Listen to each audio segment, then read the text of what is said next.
Buenos días a todos, ¿cómo estáis? Bueno, veo que entra rápido la gente. ¿Qué tal? Buenos días. Aquí seguimos en la Sociedad Geográfica Española con nuestras jornadas Exploraré. Hemos cambiado esta semana estas conversaciones por la mañana, pero sabéis que todo lo que estamos haciendo lo tendréis 24 horas en nuestros stories en Instagram y a la semana siguiente lo vamos subiendo a nuestra página web en la Sociedad Geográfica Española, sge.org. Ahí tendréis un resumen de las charlas que estamos haciendo, una ficha con algunas fotografías y el vídeo colgado de la conversación completa que estamos teniendo en este Explorer 2020. Hoy tenemos a alguien muy interesante, un tipo que ha hecho muchas expediciones, ha subido cumbres pues, de las más altas del planeta, ha colaborado y ha participado en las expediciones de Carlos Soria, pero no solo es un alpinista más, es un técnico, es un médico, pues que en estos años se ha especializado en atender y hacer esa medicina en expediciones, en condiciones complicadas, en muchos viajes, ¿no?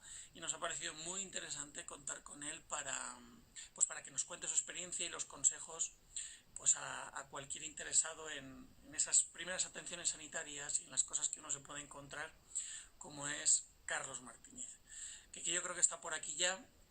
Voy a ver si lo encuentro y conectamos con él.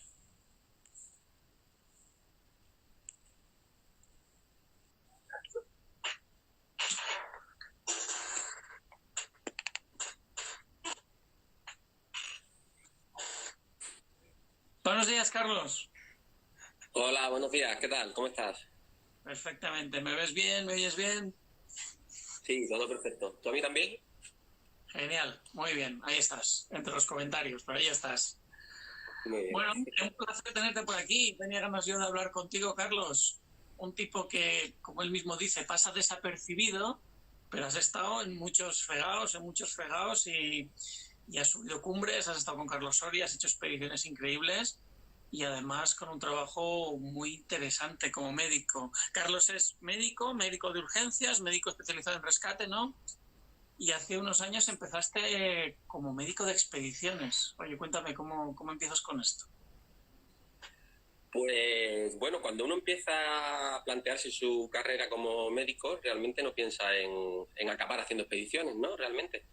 Yo estaba trabajando ya en el mundo de la emergencia y ya hacía mucha montaña y bueno, había un máster que te especializaba en medicina de expediciones, de urgencia en montaña y tal. Y se desarrollaba en Pirineos y bueno, por medio del máster que lo terminé haciendo con algunos amigos y tal, al acabar este máster me salió la oportunidad de ir de voluntario a Nepal. Ahí yo en principio no pensaba en medicinas de expediciones como un futuro para mí. Sí estaba el sueño de ir al Himalaya y sí estaba el sueño de poder participar en algo, pero nunca me planteé que pudiera entrar en un proyecto como el que hice. Entonces, mi primera vez allí, yo fui de voluntariado a un hospital para practicar la medicina rural y en zonas remotas, y después de esto visitaba el campo base del Everest. Allí coincidí con un grupo de alpinistas españoles, ¿no? Entre los que se encontraba Carlos Soria, ¿Esto cuándo y fue? bueno, esto fue en 2011. 2011 ya. En 2011. Estábamos en un campo base de Everest. Yo fui a visitar al equipo médico que acompañaba a esta expedición y por circunstancias y tal que se dieron, cuando hubo el intento de cumbre fui yo el que gestionó la parte médica de ese rescate que hubo que hacer en este equipo español, que algunas personas necesitaron ayuda. Ahí fue donde conocí a Carlos y ya después pues fue la suerte que hubo de que ese año él encontrara un patrocinador fuerte y que pensara en mí para acompañarle como médico a las expediciones. Cuando hablas de lo del 2012 de los españoles, estás hablando de todo el problemón este que hubo cuando Juanito tuvo un problema, que estaban todos allí, Edurne, Juanito, Carlos, con un poco cuando ese... ¿Estás hablando de esa época? Exactamente, fue ese 2011 en el que estaban intentando el Lhotse, que comparte campo base con el Everest, y bueno, me ofrecieron que me quedara yo un poco pendiente de esa parte médica durante el intento de cumbre. Uh -huh. Y cuando todos hicieron cumbre, pero en la bajada pues hubo personas que se fueron quedando rezagadas y algunos que necesitaron ayudas, algunas personas con congelación, y ahí fue donde yo participé en esa parte médica, porque lo que es el rescate a nivel Sherpas y tal fue coordinado por una expedición comercial que había allí, que tenía mucha experiencia y a los que yo recurrí para ver si podíamos hacer algo. Madre mía, como un menudo estreno, ¿no? Fue como encontrarte allí una película enorme nada más Sí, llegar al campo base, imagino, y conocer a un montón de personajes, vamos, iconos en el mundo del alpinismo. claro, claro, yo estaba como en una película, yo estaba conociendo a gente súper famosa de los que había leído en revistas y tal y cual, y yo estaba allí como un niño pequeño con juguetes nuevos, hasta que pasó el tema del accidente. Cuando pasó el tema del accidente, pues claro, de repente te ves ahí metido y salió a actuar conforme iba llegando la gente al campo base, ¿no? Entonces, de estar en esa película, como te digo, a estar metido en todo el día pegado a una radio 24 horas al día, hablando con gente de campos de altura, activando helicópteros para temas de evacuaciones. Y al día siguiente, cuando iba llegando la gente al campo base, pues con sueros, oxígeno, medicación para los que lo iban necesitando, tratando congelaciones. Así que fue una experiencia bestial, fue un máster nuevo, vamos. Madre mía, y ahí ya, pues, se quedaron con tu trabajo, ¿no? Les gustó, supongo, y te metiste de repente en el equipo de ni más ni menos que de Carlos Soria. Exactamente. Carlos, además, curiosamente, fue de los pocos que bajaron sin ningún tipo de problema de esta cumbre. Ajá. Carlos llegó al campo base cuando algunos todavía estaban rezagados y entonces vio un poquito cómo estábamos gestionando todo aquello y tal. Y yo realmente, pues sí, lo que apliqué fue mi actividad como médico de emergencia a nivel de utilizar una medicina un puntito más invasiva, pues fue lo que supongo que gustó y que hizo que vieran que merecía la pena contar conmigo, supongo. Bueno, y entonces que empiezas a bajar con ellos, cuentan contigo y desde entonces has subido unas cuantas montañas, ¿no? Sí, sí, entré de lleno en el proyecto de Carlos, que como es un personaje especial, pues ha tenido patrocinio durante muchos años. Además, curiosamente, cuando Carlos me escribió el email para contar conmigo, yo estaba en Perú. Yo había estado hablando con Carlos en el campo base del Everest de que me iba a escalar a Perú, a intentar algunas montañas por allí, y estando allí fue cuando recibí su invitación. Entonces yo enganché de Himalaya a Cordillera Blanca y vuelta al Himalaya, pues durante 5 meses estuve todo el tiempo en tiendas de campaña, en campos base y campos de altura. Fueron unos meses muy, muy intensos, vamos. Madre mía, qué aventura, qué experiencia, qué envidia. Oye, Carlos, vamos a meternos ahí un poco en harina porque a mí me gustaría saber, cuando tú sales por ahí, te vas a la montaña, ¿qué es lo más típico que te encuentras? ¿Qué es lo que más tienes que atender, lo más común? Porque tú no solo atiendes al final a tu equipo, al final atiendes también a la gente con la que te vas encontrando y que está en estos viajes. Sí, nosotros además siempre para preparar la expedición y para todo el proceso de aclimatación, que a nivel fisiológico pues son una serie de cambios que necesitamos que ocurran en el cuerpo para poder rendir a esta altura, solemos hacer un trekking en el que vamos ganando altura poco a poco y ahí ya te encuentras a personas pues, que van teniendo problemas principalmente de aclimatación, ¿no? Pueden ser síntomas más leves o síntomas más graves, pero tema del mal de altura en todas sus fases es lo que te sueles encontrar en una primera cota, digamos que entre 3.500 y 5.000 metros. Entonces, un trekking muy habitual que es el del Everest y que está lleno de gente, pues ahí cuando llegas por las tardes a los lodges, a los refugios en los que te quedas a dormir, echando un vistazo de quién está bien, quién está mal, quién está de buen o mal humor, quién le está costando más respirar, quién está más callado y no participa de las conversaciones y no come. Todo eso ya son síntomas de por sí que te orientan a qué está pasando, ¿no? Entonces, Ajá. por un lado, esa parte de la patología en relación con la altitud es muy frecuente y ya después, durante todo el tiempo de los 2 meses que nos podemos pegar en un campo base de una expedición, pues ya hay de todo. Conforme vamos subiendo y ganando altura en los campamentos, también se ven procesos de falta de aclimatación o de males de altura en formas leves o graves, pero también se ven patologías oculares por tema de no estar bien protegido para el sol y se ven muchos problemas de ceguera de las nieves, problemas traumatológicos cuando se pasan campos de grietas y la gente cae o se descuelgan y tal, mucho problema gastrointestinal con el tema de la alimentación, que es uno de los puntos en el que solemos tener problemas durante el tiempo de aclimatación, y ya en el intento de cumbre agotamientos, deshidrataciones y muchas congelaciones. La verdad es que en estos años que he estado dedicado a esto, creo que en todas las expediciones he visto algún congelado. Yo Ujú. incluso he padecido congelaciones en 2016 cuando hicimos cumbre de la Annapurna, entonces congelaciones he visto muchísimas en estos últimos años. Y bueno, me preguntan y han preguntado por aquí, para este abanico, ¿tú cómo te organizas y te planificas en tu botiquín? ¿Qué es lo que nos falta en el botiquín y qué es lo que siempre llevas para estas primeras actuaciones? ¿Cómo lo configuras? Durante la aclimatación, como vamos subiendo a campos de altura, yo ya voy llevando algo de material que quiero tener cerca a mí en el intento de cumbre, pero no merece la pena tener conmigo en todo momento, como son líquidos intravenosos. Creo que lo que más ocurre ahí arriba son deshidrataciones y agotamientos en la gente. Es imposible beber la cantidad de líquido que perdemos, y más en aquellas condiciones en las que todo viene de derretir hielo y todo ese proceso de potabilizar el agua y tal. Entonces, acceso intravenoso lo considero súper importante y eso lo suelo llevar de antemano arriba, y después conmigo siempre va pues un sistema de canalización de vías venosas y algún suero más pequeñito. Medicación para la altitud, por supuesto, ¿no? La famosa desametasona, también, porque si la pones parenteral hace mucho más efecto que en pastillas. Y mucho material de curas, por lo que pueda pasar, algún material de inmovilización, aunque realmente intentamos inmovilizar con medios de circunstancias que se llaman, ¿no? Con lo que tengamos allí. Te puede valer un bastón, te puede valer un trozo de madera si lo encuentras, porque llevemos algún tipo de fijador de ese tipo. Entonces, un poco adaptado a las circunstancias, pero un poquito de todo. Porque tú al final estás haciendo en muchos casos cumbre con el equipo, ¿no? Vas casi hasta el final y tú, aparte de tu equipo personal, llevas tu equipo, tu material sanitario, ¿no? Exactamente. Para el intento de cumbre, preparo un botiquín personal para cada miembro de la expedición. Nosotros hemos venido siendo 4 o 5 españoles y otros 4 o 5 sherpas, y hay un botiquín personal que llevan todos, tanto los alpinistas occidentales como los sherpas, ¿no? En ese material lo que meto principalmente es lo que uno pueda recurrir con más frecuencia, casi todo y siempre todo vía oral.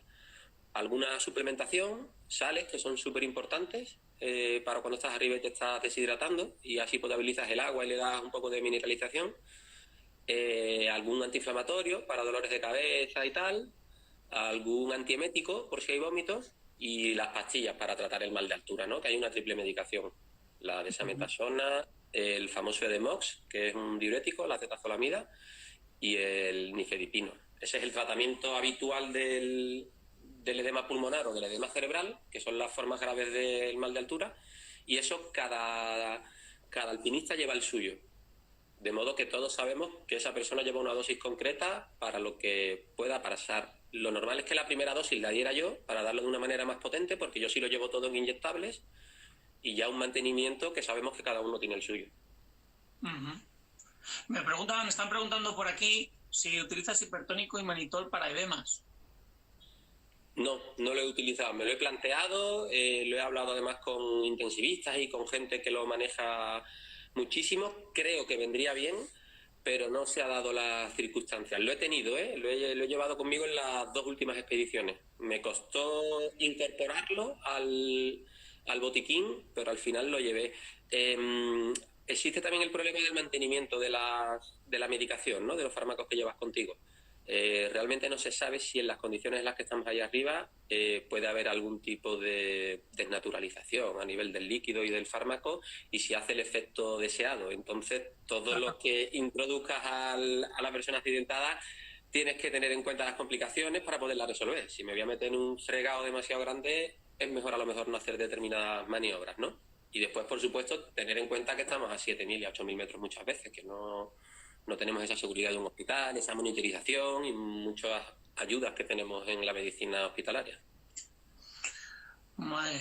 Claro, es que también la eficacia de todos esos productos a esas alturas, yo no sé hasta qué punto, supongo que se haya testeado de alguna manera, no lo sé, como tú decías. No se ha testeado, no hay una muestra suficiente como para que se puedan hacer estudios con una cierta validación científica.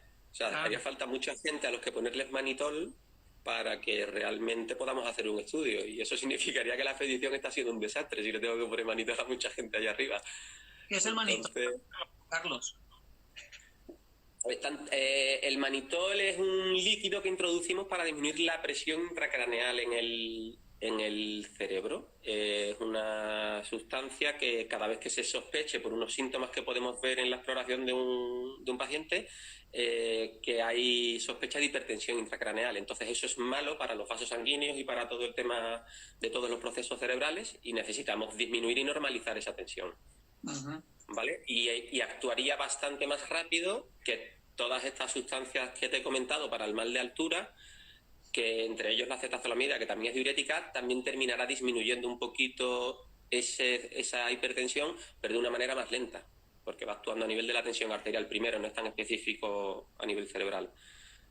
Entonces, de eso no hay estudios y no creo que haya mucha experiencia. En un campo base, alguien que te llegue sí sería a lo mejor un sitio más correcto para hacerlo, pero mucha gente que sufre un edema cerebral a 7.000 metros, cuando llegan al campo base se les ha quitado, porque la pérdida de altura es lo que cura al final, ¿no? Entonces, todos los procesos que se deben a la altitud, en cuanto tú pierdes altitud, mejoran mucho.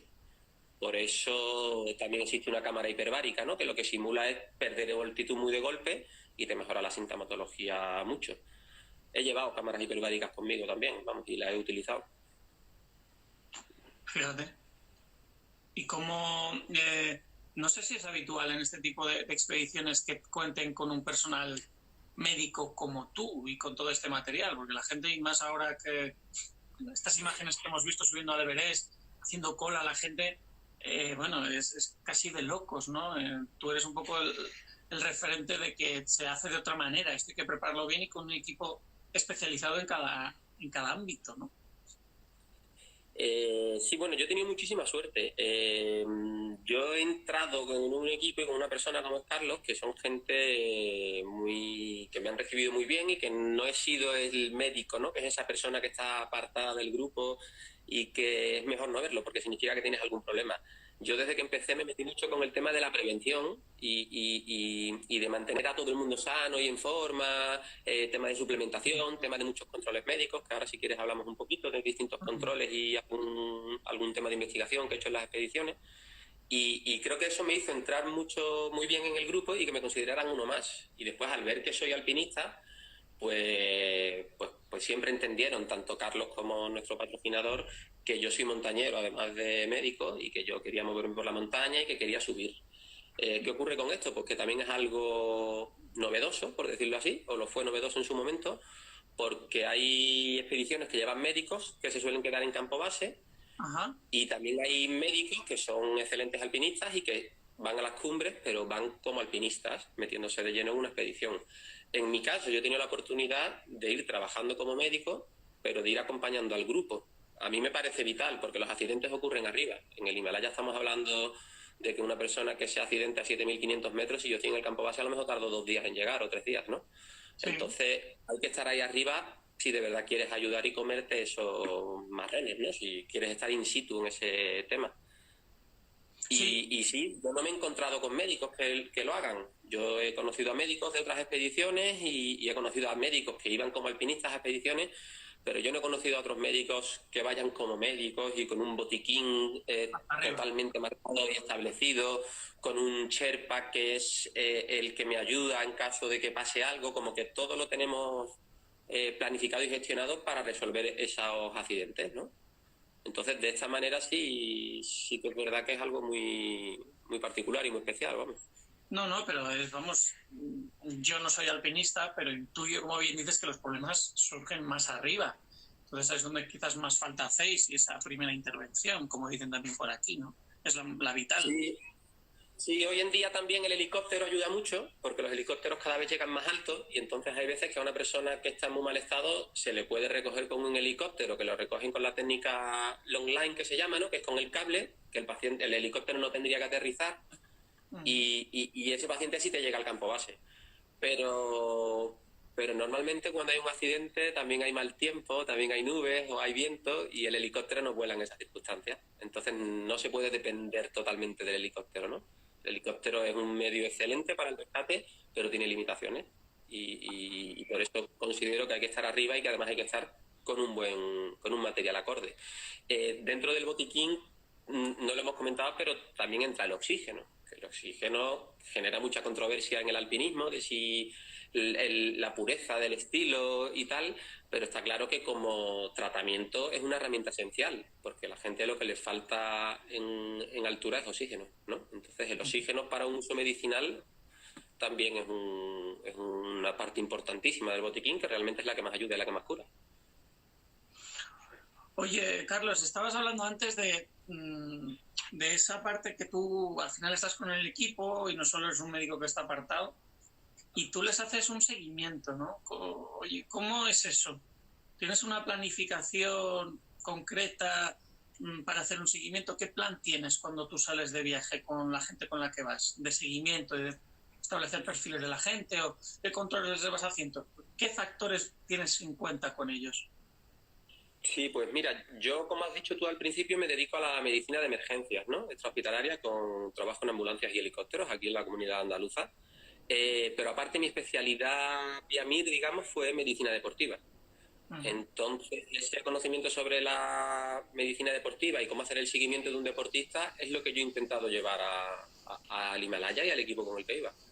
Entonces hay seguimiento desde el tema de control de peso corporal, que me he llevado siempre una báscula en la que mido peso corporal con porcentaje de grasa y porcentaje de agua, de líquido extracelular. Me he llevado un gasómetro, un pequeño aparato en el que introduces una muestra de sangre y te da valores de gasometría, que en realidad a nivel medicina utilizamos más las gasometrías arteriales, pero yo lo que la sacaba era venosa por facilitar la muestra y porque es menos dolorosa. Y eso ya me daba muchos datos pues de cómo se encuentra el deportista. También he analizado temas de tiras reactivas de orina para ver un poco el análisis de orina. Entonces, con todo esto, yo intento ver un poco cómo se encuentra el deportista, si está alcanzando un grado de aclimatación, si presenta algún tipo de problema relacionado con deshidratación principalmente, que es algo que con el sumatorio de todas estas pruebas puedes saber. Y bueno, ya en algunos de ellos pues te ha servido incluso para a nivel un poquito de investigación, ¿no? Realmente tenía datos de hematocrito y de hemoglobina, que son lo que hacen es aumentar los transportadores de oxígeno, que básicamente en eso consiste la aclimatación a nivel sanguíneo y hematológico. Algún año he llevado espirometría para ver la capacidad pulmonar, si esto se afecta por la altitud. Entonces, realmente lo que sacaba eran muchos datos que me ayudaran a sospechar cómo se encuentra un deportista y con eso intentar ver cómo está aclimatando y si podemos prevenir cualquier problema que vaya a suceder. De modo que en mi equipo realmente no hemos tenido grandes problemas nunca. Todo el mundo ha estado bastante bien, todo el mundo ha tolerado bien comida, alimentación, hidratación. Y bueno, si ha habido algún problema puntual, no se ha debido a falta de aclimatación. Uh-huh. Yo he aprendido a diferenciar como perfiles de alpinistas, ¿no? En base a mi experiencia, porque estos controles se los hacía a mi equipo, pero siempre que he podido he metido a otros alpinistas y por supuesto siempre se lo he hecho a los sherpas. Uh-huh. Cuando yo hablo de mi equipo hablo de los españoles y de los sherpas, para mí somos todos uno, ¿no? Entonces, yo lo que aprendí a establecer son perfiles de alpinistas con distintas capacidades de aclimatación. Hay quien aclimata muy bien. De los sherpas y los alpinistas en esos perfiles de aclimatación, supongo, ¿no? Sí, totalmente. Los sherpas están aclimatados siempre, están aclimatados por un tema genético, ¿no? Entonces ellos hasta los 7.000 metros no notan la altitud y no tienen problemas con la altitud. Uno de los valores que puedo medir, que es el hematocrito, que es la concentración de hematíes, de glóbulos rojos por litro de sangre, y estos glóbulos rojos transportan el oxígeno, ¿no? Cuanto más tengamos, más transporte de oxígeno y rendimos más en altura, pero es una situación de riesgo, porque la sangre es muy espesa y se pueden generar trombosis. Pues los sherpas no sufren ese proceso de que la sangre se vuelva tan densa, porque no tienen el estímulo de la hipoxia, de la falta de oxígeno, y por tanto no generan más células rojas y su sangre es menos espesa, pero siguen teniendo el rendimiento. Entonces tienen menos riesgo de patología, tienen menos riesgo de congelaciones, de fenómenos trombóticos, y eso les hace ser más eficientes en altura, ¿no? Eso lo traen ellos de casa y todo sherpa que ha vivido en las montañas lo tiene. Los que ya viven en Katmandú y viven en los valles desde hace más de una generación ya han sufrido adaptaciones y ya no tienen esa capacidad a nivel de aclimatación, pero los que siguen viviendo en poblados por encima de los 2.500, 3.000 metros, todos ellos presentan esta capacidad de no subir el hematocrito, pero de rendir perfectamente en altura. Es súper interesante, Carlos, macho, porque, claro, tú has tenido acceso a esa información y a redactar esos perfiles, ¿no? Es muy interesante de ver realmente a nivel de investigación, como dices tú, de cómo evolucionamos y cómo cómo nos adaptamos a estos y lo que toda la información que has recogido durante estos años. Me parece súper interesante, ¿no? Sí, sí, es apasionante. Es muy bonito. Tanto la diferencia entre los Sherpas y nosotros como en nosotros mismos, el proceso fisiológico de la aclimatación. Eso es alucinante. Cómo nuestro cuerpo se adapta a todo, ¿no? El organismo se puede adaptar a estar a 7.000 metros y se puede adaptar a bucear. O sea, el cuerpo es una máquina casi perfecta, podríamos decir, ¿no? Y el poder medir y valorar eso es apasionante, muy bonito. A ver, pregunta por aquí. ¿Qué elementos básicos debemos incluir en los botiquines individuales para realizar un viaje de exploración? Por ejemplo, los médicos. Bueno, sí, insisten por aquí en tema de botiquines y primeros auxilios. Bueno, es que tú llevas un material médico más técnico, porque tú te planteas hacer viajes más allá de los de alta montaña, viajes de otro tipo. Supongo que adaptas tu botiquín y todo, entiendo, tu material al tipo de viaje que llevas, por supuesto. Sí, sí, claro, yo, bueno, por hacer me apunto a un bombardeo, yo hago todo lo que pueda, ¿no? Y el botiquín si lo adaptas al viaje que vayas a hacer, claro, no tiene sentido llevarte medicación para tratar un mal de altura a una expedición en la selva. Tendrías que analizar y que estudiar qué pasa en ese sitio al que vas a ir. Por ejemplo, en el caso de la selva, pues está el riesgo de las picaduras de animales, está el riesgo de gastroenteritis por el agua que bebamos. Entonces, adaptar el botiquín a lo que te vas a encontrar es vital. Y A mí me después, parece esto muy interesante, porque al final os estáis adaptando, por supuesto, adaptas tu intervención y tus primeras intervenciones al entorno, pero para los mortales, ¿no? Para la gente que también pues no sube a 8000. Danos algunos consejos de esas primeras intervenciones. Es decir, ya no solo a nivel técnico y médico, ¿no? Pues que hay, por supuesto, grados, ¿no? Pero para esa primera asistencia y a nivel psicológico, ¿no? ¿Qué te has encontrado tú? ¿Cómo gestionar a nivel psicológico a la gente cuando tiene problemas? sí, esa es la parte, es una parte muy importante de toda esta gestión de un accidente, ¿no? Ya no es solamente la gestión del riesgo que hacemos como alpinistas cuando nos vamos a una expedición de montaña en mi caso o en cualquier otro medio remoto y que pueda ser hostil en ciertos aspectos, pero esa gestión después de un rescate o de esa situación de nervios es lo importante. Como eso no lo sepa gestionar, ni hay rescate ni aquello saldrá bien, ¿no? Entonces, bueno, cuanta más experiencia tienes, mejor gestionas, porque ya te va sonando todo, ya no estás fuera de esa zona de confort en la que no sabes cómo actuar, ¿no? Desde el principio. Muy importante estar preparado previamente. En el caso de viajeros o gente que quiera hacer viajes de exploración, pues tienen que hacer un curso de primeros auxilios o de un soporte vital básico. Hoy en día hay incluso cursos de supervivencia en zonas remotas, entonces por parte de uno mismo la responsabilidad de tener todo el conocimiento posible que se pueda adquirir para lo que te vas a encontrar. Y después ese momento del accidente, del problema en el que todos queremos salir corriendo a ayudar, dar ahí un pasito para atrás y decir, oye, quieto un momentito, ¿qué está pasando aquí? Y hacer un análisis previo de lo que está pasando. Perder unos minutos en hacer ese análisis previo te va a hacer ganar mucho tiempo en todo lo que al rescate se refiere.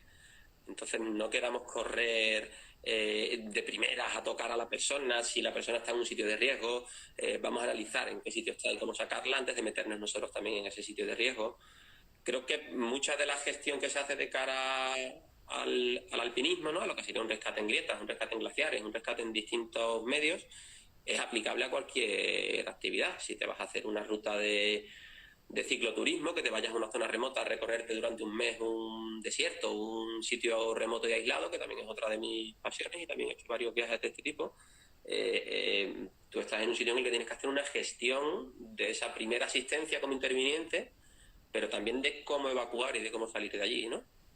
Entonces, conocimientos previos de primeros auxilios y esta parte de urgencia, conocimiento de la zona, del sitio al que vas, de posibilidad de evacuación, de dónde estaría el hospital más cercano y con qué medios cuentan, un buen seguro, por supuesto, porque podemos tener problemas cuando menos lo esperamos. Entonces, sí, llevar toda esa parte previa hecha, la planificación previa es súper importante. Nos pasa a muchos que empezamos viajando solos o luego al final pues organizamos viajes y llevamos a gente.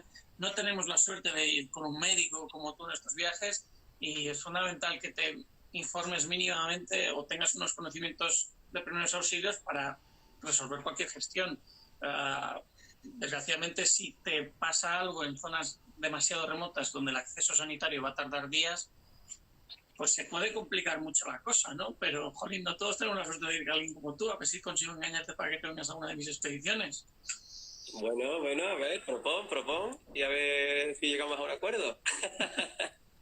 Sí, pero la gente que organiza viajes, lo que dices tú, pues tiene que planificar un poco, tiene que saber un mínimo de primeros auxilios, ¿no? Y no sé, ¿qué le dirías un poco también a esa gente, ¿no? En la línea de lo que estabas comentando, de cómo cuando llevan un grupo, pues tener esa mínima planificación y conocimientos de primeros auxilios sería fundamental, ¿no?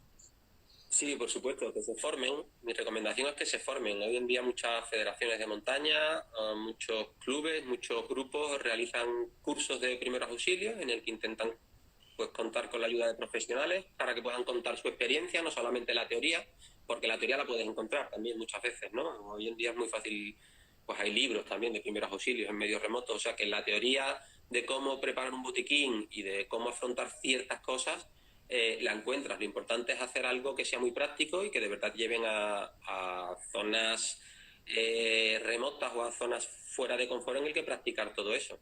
Nosotros aquí hemos estado realizando cursos de primeros auxilios, tanto invernales como estivales, con la Federación de Montaña, y todo se hacía directamente en el monte, ¿no? O sea, no estábamos en un refugio en el que se daba una teoría muy por encima, que la gente ya se la tenía que haber leído o saber de qué estábamos hablando, y era todo casos prácticos y simulaciones. Creo que ese tipo de cursos son los más interesantes para ponerte un poquito en situación. Pues sí, formación, conocimientos, habilidades, como decíamos en otra charla, supervivencia era igual a esos conocimientos más habilidades por la actitud, decía, ¿no? Juanjo, Exactamente. nuestra de JJ Adventure. Oye, por ir terminando, Carlos, cuéntanos algo así que te haya pasado. Nos preguntaban por aquí si has tenido que hacer en altura alguna RCP. No sé, cuéntanos algún caso que te haya dicho, pues esto no me va a volver a pasar, algo que te haya sobrepasado incluso. Bueno, RCP ahí arriba, como acabamos de decir, hay que ver un poco el medio en el que te encuentras, ver las posibilidades reales de qué se puede hacer con esa persona, y aunque yo no me la he encontrado, pero si te encuentras a una persona que reúna criterios de RCP, también tienes que ver las posibilidades de que esa RCP se mantenga hasta que llegue la ayuda definitiva, que no es la que se puede prestar allí. Entonces, una RCP difícilmente va a salir adelante a no ser que sea una cosa puntual que tú sí que puedas resolver. Hay una serie de causas de parada cardiorrespiratoria. Si tú sacas a la persona de la RCP, pero sigue existiendo el problema, pues seguirá en parada cardíaca. Entonces, mientras no resuelvas el problema, sigue esa situación de parada, y eso hay que saberlo gestionar en el Himalaya, ¿no? Tema de accidentes, pues sí me he encontrado. Hay mucha gente que ha hecho rescates como tal, ¿no? De subir a por alguien y todo esto. Yo, por estar en zonas altas siempre y por haber estado en cota 8000 varias veces, y muy cerca de 8000 otras veces en las que no hemos hecho cumbre, pero ya hemos llegado al último campamento y tal, me lo encuentro allí. Entonces, más que subir a un rescate, lo que sí me ha pasado muchísimo es encontrarme con gente accidentada y tal, ¿no? Rescates como tal, sí recuerdo haber tenido uno en el Kanchenjunga, en nuestra primera expedición. Hicimos cumbre en 2014. En 2013 sí hubo problemas con un grupo de 11 personas que continuaron para la cumbre, un día que se iba tarde, que las condiciones no eran las ideales, y que varios de ellos tuvieron problemas. Entonces allí se trataba de ayudar a quien iba bajando, de gestionar un poquito, saber dónde estaba todo el mundo, todo el tiempo por la radio. Son situaciones muy estresantes, ¿no? Entonces ahí hubo circunstancias pues graves, ¿no? Y momentos de tener que decidir a quién ayudas y a quién no se ayuda. Y claro, hay gente que está mal y que está bajando, y hay otros que lo que está es perdido y que no sabe dónde está. ¿Quién busca a esa persona? Si hay 5 tíos que sí tenemos localizados y a los que hay que ayudar, y estamos a 8000 metros. Ese tipo de gestión a nivel psicológico, estar preparado para ella, y sobre todo a nivel emocional, la secuela que te pueda quedar, eso sí es duro. Eso sí es una situación que no se la deseo a nadie.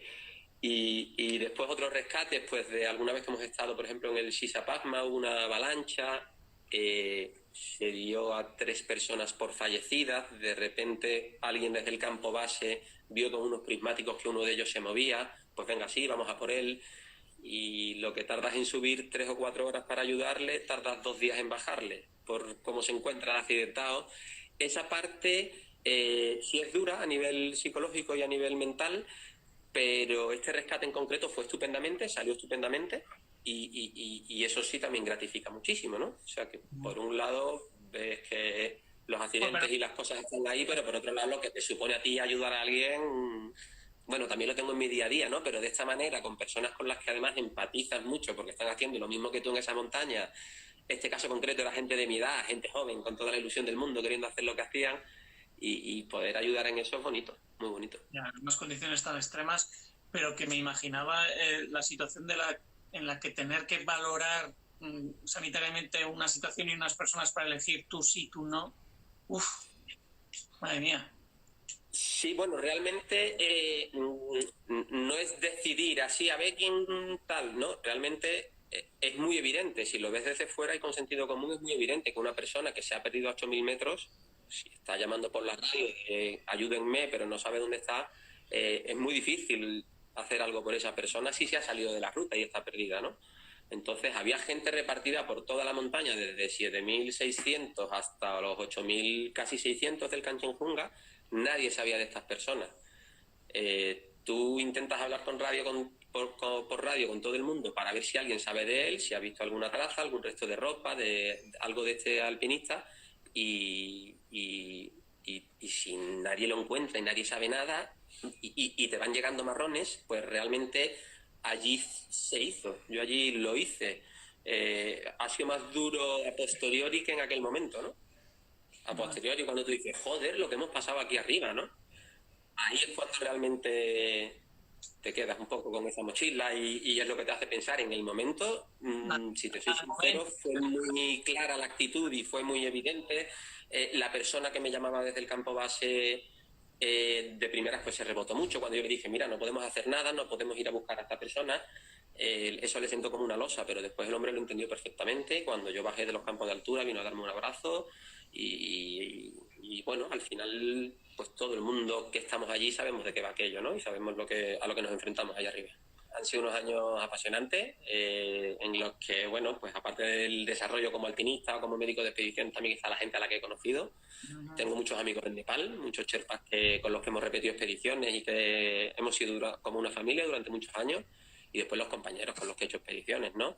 Sito, Luis, Dani, que venía al principio, Carlitos, que vino en otras ocasiones, y por supuesto Carlos Soria, son gente que durante todos estos años han formado parte de mi día a día y ha sido alucinante compartir con ellos estas vivencias. La verdad que me siento súper agradecido de haber podido participar en algo así. Qué maravilla, Carlos. Oye, pues un placer conocerte, estar este ratito contigo. Igualmente. Y compartir ahí un poco tus conocimientos. La gente al final querrá, pues, le gusta tener también datos concretos, exactamente qué cosas llevar en el botiquín de manera muy concreta. Esto a veces es un poco difícil, pues así, una conversación en Instagram es complicado, ¿no? Y al final requiere también, pues, saber adaptarse a qué situación y qué llevar cosas.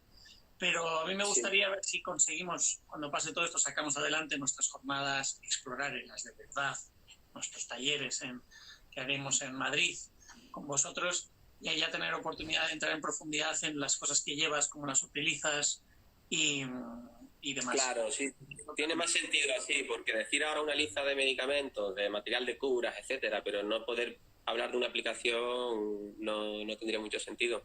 Pero a ver si salen adelante esos talleres y echamos un rato agradable, que seguro que sí. Por eso decimos que, bueno, esto es una introducción a una especie de avance o preludio, prólogo a nuestro Explorare para este año 2020. Y nada, a todos los que estéis ahí, gracias por estar. Sabéis que tenéis 24 horas esto en nuestros stories. Lo tendréis para la semana que viene colgado en nuestra web. Y mañana, pues justo mañana por la mañana, vamos a tener a Sergio Caro, que es un fotógrafo, director de fotografía, ha trabajado en infinidad de documentales para las grandes canales de televisión, para Discovery, Movistar, ha trabajado en todos los entornos, yo he podido trabajar incluso con él en mi serie de Movistar La Búsqueda, y nos va a hablar de cómo grabar y filmar en condiciones también muy dispares y muy extremas, desde el frío, el calor, la selva, la montaña. Lo ha hecho todo el hombre. Así que nos vemos mañana también por la mañana a todos los que os apetezca seguir aquí con la Sociedad Geográfica Española. Y a ti, Carlos, de verdad, pues muchas gracias. Espero que nos veamos pronto y un abrazo. Yo también espero verte pronto. Y enhorabuena por estos directos de Instagram, que están quedando estupendos. Venga, Carlos, vamos hablando entonces. Nos vemos, chicos. Un abrazo.